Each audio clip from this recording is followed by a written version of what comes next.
Bismillahirrahmanirrahim. Welcome to Zishan Biologist's channel. My name is Zishan Lagari and we are going to discuss about lecture number 4 from biology book, and that lesson will be from chapter number 15. So today our topic of discussion is osmoregulation in plants. यानी आज हम समझेंगे कि पौधे अपनी body के अंदर कैसे मेंटेन रखते हैं वाटर और साल्ट के बैलेंस को। और ये वाटर और साल्ट बैलेंस यानी कि पानी और नमकियात का जो तवाज़ुन होगा ऑर्गेनिजम्स के बॉडी में, उस फेनामिना को हम क्या कहेंगे?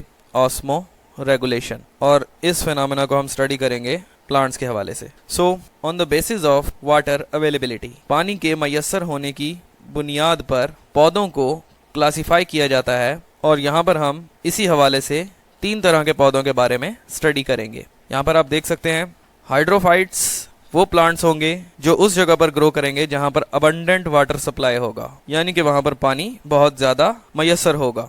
Hydro mean water, fights mean यहाँ पर हम कहेंगे प्लांट्स। ऐसे पौधे जो अबंडेंट वाटर सप्लाई के अंदर ग्रो करते हैं। और उसके बाद हम स्टडी करेंगे मीजोफाइट्स के बारे में। मीजो का मतलब होगा इन बिटवीन, लेकिन यहाँ पर हम कह सकते हैं ऐसे पौधे जो ग्रो करेंगे मॉडरेट वाटर सप्लाई के अंदर। मीजो मीन इन बिटवीन और फाइट्स मीन प्लांट, यानी कि मॉडरेट वाटर सप्लाई के अंदर ग्रो करने वाले पौधे जो होंगे वो कौन से होंगे? मीजोफाइट्स। और जीरोफाइट्स ऐसे पौधे होंगे जो ड्राई कंडीशन में ग्रो कर सकते हैं। इनकी डिटेल हम आगे पढ़ लेते हैं। यहाँ पर हम देख सकते हैं कि हाइड्रोफाइट्स कौन से पौधे हैं जो ग्रो करेंगे इन एक्वाटिक यानी कि पानी वाले एनवायरनमेंट में, और अबंडेंट वाटर सप्लाई हैबिटेट्स यानी ऐसी जगहों पर होंगे, ऐसे हैबिटेट्स में होंगे जहां पर वाटर बकसरत मौजूद होगा, और उन पौधों को हाइड्रोफाइट्स कहेंगे। इसकी एग्जांपल है हाइड्रिला और वेलिसनेरिया। इसको हम डायग्राम के जरिए देख लेते हैं कि हाइड्रोफाइट्स कौन से पौधे होते हैं जो कि डिमांड करते हैं लार्ज सप्लाई ऑफ वाटर को, यानी उनके लिए पानी बाकसरत मौजूद होना चाहिए। मैंने आपको बताया था हाइड्रो मीन वाटर होगा, फाइट मीन यहाँ पर हम प्लांट्स के बारे में बात कर रहे हैं। दे कैन ग्रो होली और पार्शली, यानी पानी में मुकम्मल तौर पर या जुज़वी तौर पर डूबे हुए भी ये ग्रो कर सकते हैं easily. The stem and leaves have little और नो क्यूटिकल। हम क्यूटिकल के बारे में भी पढ़ेंगे कि इनके पास तने पर और पत्तों पर कोई क्यूटिकल मौजूद नहीं होती। और क्यूटिकल क्या है? Outer waxy layer of leave है। सबसे बाहर वाली मोम की एक तह मौजूद होती है पत्तों की सतह के ऊपर, जिसकी वजह से वो अपने अंदर से पानी के ज़िया को रोकते हैं। और इनके पास वाटर अवेलेबिलिटी चूंकि ज़्यादा होती है, तो इसलिए पानी को कंजर्व करने की, बचाने की इनको कोई ज़रूरत नहीं होती। यहाँ पर आप देख सकते हैं कि इनके ब्रॉड लीव्स हैं। जो हाइड्रोफाइट्स होंगे उनके मोस्टली प्लांट्स कैसे होते हैं? उनमें ब्रॉड लीव्स होते हैं। जितना ज़्यादा सरफेस एरिया होगा लीव्स का, उतने ज़्यादा उस पर स्टोमेटा होंगे, और उन स्टोमेटा के ज़रिए ये पौधे अपने अंदर एंटर होने वाले पानी को एवोपरेट करते रहते हैं, यानी ट्रांसपायरेशन करते रहते हैं और एनवायरनमेंट में रिलीज करते रहते हैं। यहाँ पर हम देख सकते हैं rooted hydrophytes with floating leaves. उनके पत्ते जो है वो फ्लोट कर रहे हैं on the surface of water, पानी की सतह के ऊपर। The roots of plants are fixed in soil. इनकी जड़ें सॉइल के अंदर फिक्स्ड होती हैं। While leaves are floating on the surface of water, लेकिन इनके पत्ते सतह के ऊपर फ्लोट कर रहे होते हैं, यानी तैर रहे होते हैं। इसकी एग्जांपल है निम्फारिया, विक्टोरिया और ट्रापा। और विक्टोरिया क्या है? ये वाटर लिलीज की एक जीनस है जिसके लार्ज ग्रीन लीव्स होते हैं, यानी कि बड़े और सबज पत्ते होते हैं।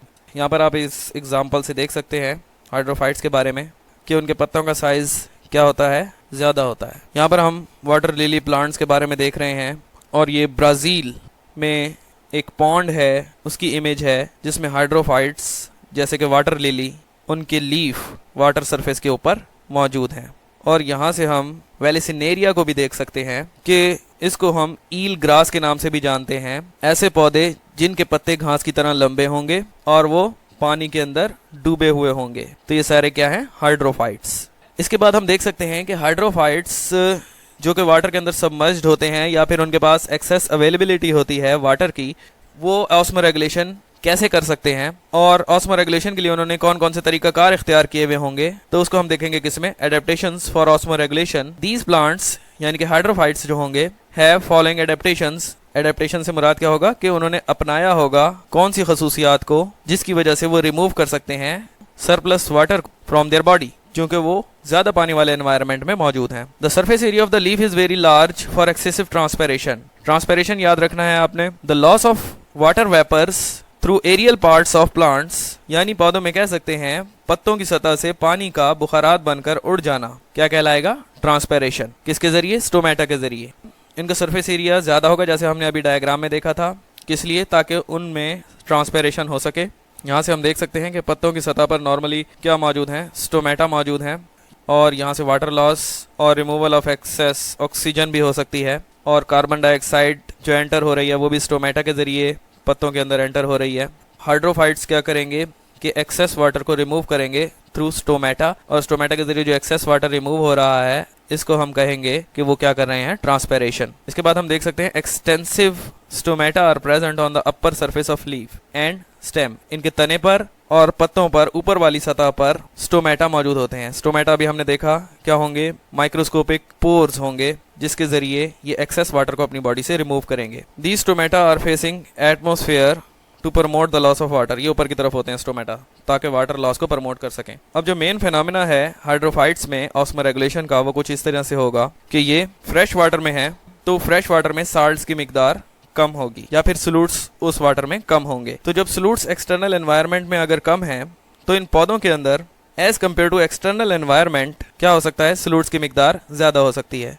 मैंने आपको पहले बताया था कि ऑस्मोसिस का फिनोमेना क्या होगा कि वाटर वहीं मूव करेगा जहां साल्ट्स की मिकदार ज्यादा होगी। तो इन पौधों की बॉडी में अगर साल्ट्स ज्यादा हैं, एक्सटर्नल एनवायरनमेंट में साल्ट्स कम हैं, तो एक्सटर्नल एनवायरनमेंट से वाटर इन पौधों की बॉडी में एंटर होता रहेगा। और इस चीज को कंपनसेट करने के लिए ये पौधे क्या करेंगे? अपने पत्तों से ज्यादा वाटर को एवापोरेट करेंगे, यानी इनमें ट्रांसपेरेशन का फिनोमेना ज्यादा होगा। इसके बाद हम देख सकते हैं कि क्यूटिकल इनमें एब्सेंट होती है। कहाँ? रूट्स पर भी नहीं होगी, स्टेम पर भी नहीं होगी, और लीव्स पर भी नहीं होगी। ये आप देख सकते हैं नॉर्मली पौधों के ऊपर जो मोम की एक तह मौजूद होती है जिसको हम क्यूटिकल कहेंगे, तो इन पौधों में ये वैक्स की मोम की तह मौजूद नहीं होगी। किन में? हाइड्रोफाइट्स के अंदर। और जब ये कवरिंग मौजूद नहीं होगी और इनके स्टोमेटा भी ऊपर वाली सतह पर होंगे तो इनमें से पानी का लॉस ज्यादा से ज्यादा होगा। और इस तरह से हम देख सकते हैं कि इनमें मैकेनिकल टिश्यूज एब्सेंट होते हैं। और मैकेनिकल टिश्यूज क्या होते हैं? Which provides support and mechanical strength to a plant, जैसे कि कोलन कायमा और स्क्लेरन कायमा, जो कि मैक्सिमम मैकेनिकल स्ट्रेंथ प्रोवाइड करते हैं पौधे को। और इनमें हम कह सकते हैं कि मैकेनिकल टिश्यूज क्या होंगे? एब्सेंट होंगे। इंक्रीज इन एरन कायमा एरेशन टिश्यू। और ये एरन कायमा टिश्यूज कौन से होंगे? इसकी डेफिनेशन है ए soft plant tissue containing air spaces found especially in many aquatic plants, यानी कि ऐसे पौधे के नरम टिश्यू जो रखते हैं एयर स्पेसेस। और ये एयर स्पेसेस ज्यादातर कौन से पौधों में होती है? एक्वाटिक प्लांट्स में, यानी हाइड्रोफाइट्स में। और जिन एयर स्पेसेस की मदद से क्या होता है? गैसों का तबादला होता है बिटवीन शूट्स एंड रूट्स। इसके बाद हम देखेंगे मीजोफाइट्स के बारे में, जिनमें मॉडरेट वाटर सप्लाई होगी। The plants growing in moderate water available habitats are called mesophytes. जो ऐसी जगह पर रहेंगे जहां पर वाटर ज्यादा मिकदार में मौजूद नहीं होगा या फिर बिल्कुल ड्राई कंडीशन हो, तो ये पौधे कहाँ होंगे? ऐसी जगह पर जहां पर पानी दरमियानी मिकदार में मौजूद है। इसकी एग्जाम्पल है brassica, rose and mango. Brassica हम देख सकते हैं, ये क्या है? ब्रासिका प्लांट है। उसके बाद रोज, ये भी मीजोफाइट्स में शामिल होंगे। उसके बाद हम एडेप्टेशंस देख सकते हैं कि कौन कौन सी चीजें अपनाई हैं मीजोफाइट्स ने ऑस्मोरेगुलेशन के लिए, यानी अपनी बॉडी में मेंटेन करने के लिए वाटर और सॉल्ट बैलेंस को। These plants face varying condition of water availability, यानी इनमें वाटर अवेलेबिलिटी क्या कर रही है? वेरी कर रही है। वेरी का मतलब क्या होगा? तब्दील हो रही है। इन सुफिशिएंट सप्लाई ऑफ वाटर, अगर पानी काफी मिकदार में मौजूद है तो क्या होगा? Stomata are kept open. Stomata open रहेंगे जिससे प्रमोट हो सके लॉस ऑफ एक्सेस वाटर। ज्यादा से ज्यादा पानी के ज़िया को प्रमोट किया जाएगा। किस कंडीशन में? इनसुफिशिएंट सप्लाई ऑफ वाटर, अगर पानी जो है वो काफी मिकदार में मौजूद है। सुफिशिएंट मीन काफी मिकदार में। However in restricted supply of water, restricted मैंने क्या होगा? महदूद सप्लाई होगी किसकी? वाटर की। तो स्टोमेटा क्या हो जाएंगे? क्लोज हो जाएंगे, बंद हो जाएंगे, to prevent the loss of water, पानी के ज़िया को रोकने के लिए। आसान लफ्जों में हम इसको कह सकते हैं कि अगर ज्यादा पानी मौजूद है तो स्टोमेटा ओपन होंगे ताकि एक्सेस वाटर बॉडी से रिमूव कर दिया जाए, और अगर वाटर सप्लाई क्या है? रिस्ट्रिक्टेड है, महदूद है, तो स्टोमेटा क्लोज कर लिए जाएंगे ताकि प्लांट बॉडी में जो पानी मौजूद है वो जाया ना हो। उसके बाद हम देख सकते हैं कि इनमें जो रूट सिस्टम है और रूट हेयर्स हैं वो वेल डेवलप्ड होते हैं, क्योंकि रूट्स से उन्होंने वाटर को एब्जॉर्ब करना होता है। Leaves and branches with cuticle, हमने क्यूटिकल को देखा था कि मीजोफाइट्स में उनके पत्तों पर वैक्स की, मोम की एक तह मौजूद होती है जिसको क्या कहा जाता है, क्यूटिकल। और इनके पास लीव्स और ब्रांचेस में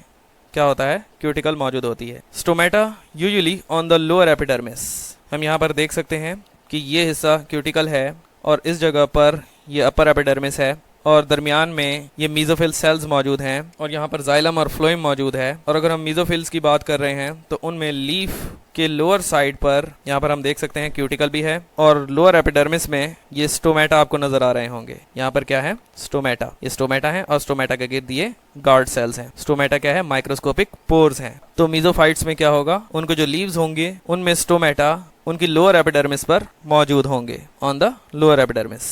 क्या चीज देखी हमने, स्टोमेटा, कहाँ पर, on the lower epidermis.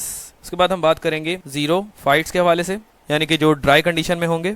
The plants growing in severely dry habitats, यानी पौधे ग्रो कर रहे होंगे कहाँ पर, ड्राई एनवायरनमेंट में, जहाँ पर क्या होगी, लेस और नो सप्लाई ऑफ वाटर, वहां पर पानी की सप्लाई या तो बिल्कुल नहीं होगी या फिर बहुत कम होगी। तो ऐसी कंडीशन में ग्रो करने वाले पौधों को हम क्या कहेंगे, जीरोफाइट्स। इसकी एग्जांपल है ओपंचा और कैक्टस। और ओपंचा क्या है, ये प्लांट्स की जीनस है इन कैक्टस फैमिली। और कैक्टस क्या है, ये स्पाइनी प्लांट्स होंगे, यानी जिन पर स्पाइन्स होंगे, कांटे होंगे। उसके बाद हम देख सकते हैं कि एडेप्टेशन है इनमें ऑस्मोरेगुलेशन के लिए, इन्होंने कौन कौन सी चीजें इख्तियार की हुई हैं ताकि इनमें मेंटेन रह सके वाटर और साल्ट बैलेंस इनकी बॉडी में। These plants are xerophytes have following adaptations for reduced rate of transpiration, यानी ये ट्रांसपेरेशन इनमें कम से कम होगी। मैंने आपको बताया था ट्रांसपेरेशन क्या है, एरियल पार्ट्स ऑफ प्लांट से वाटर लॉस होगा, पत्तों की सतह से पानी क्या होगा, लॉस होगा, एवापोरेट होगा, उसको हम क्या कहेंगे, transpiration in plants. Many xerophytes possess small thick leaves, बहुत सारे जीरोफाइट्स जो होंगे उनके पास छोटे और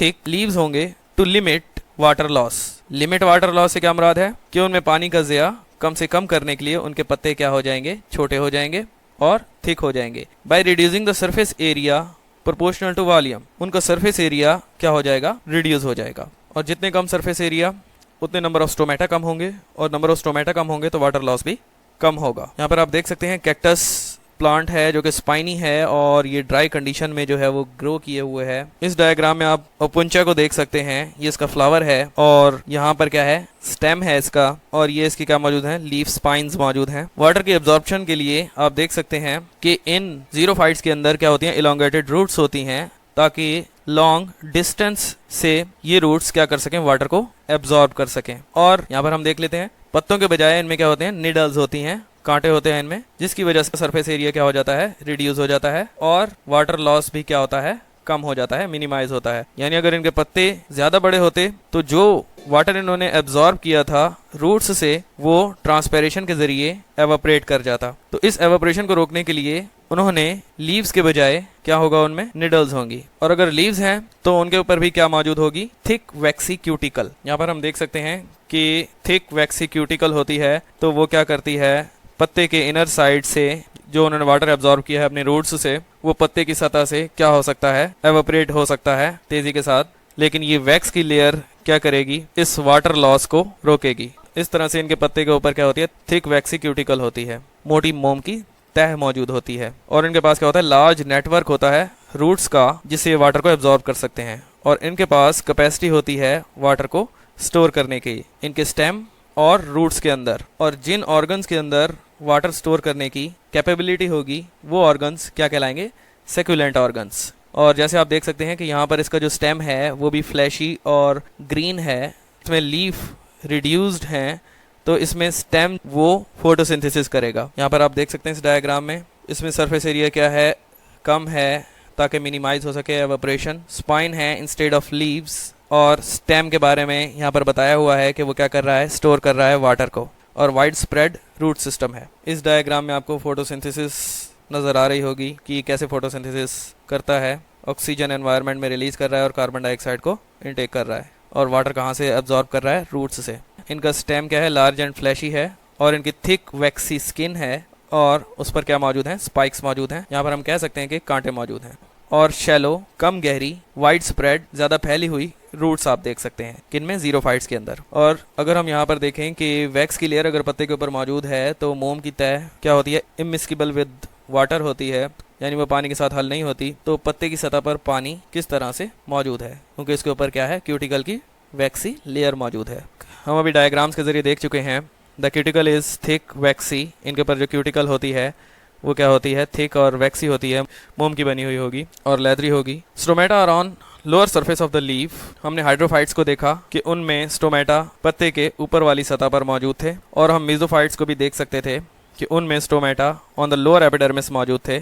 और इसी तरह से जो जीरोफाइट्स होंगे उनमें स्टोमेटा क्या होंगे, लोअर सरफेस पर मौजूद होंगे, और वो क्या होंगे, डिप्रेशन में होंगे, यानी कि संकन स्टोमेटा मौजूद होंगे। इसका मतलब क्या है, सतह पर ज्यादा एक्सपोज्ड नहीं होंगे। सम एज कैक्टाई, जैसे हम कैक्टाई की एग्जांपल ले सकते हैं, शेड देयर लीव्स, अपने पत्ते गिरा देते हैं ड्यूरिंग ड्राइएस्ट सीजन, जब सीजन क्या होता है, बिल्कुल ड्राई हो जाए, खुश्क हो जाए, टू रिस्ट्रिक्ट ट्रांसपेरेशन, ट्रांसपेरेशन को कम करने के लिए, ताकि उनकी बॉडी से पानी का ज़या कम से कम हो। Therefore stem are photosynthetic organs, तो इनमें हमने देखा था कि स्टेम क्या कर रहे थे, फोटोसिंथेसिस कर रहे थे, क्योंकि वो ग्रीन थे।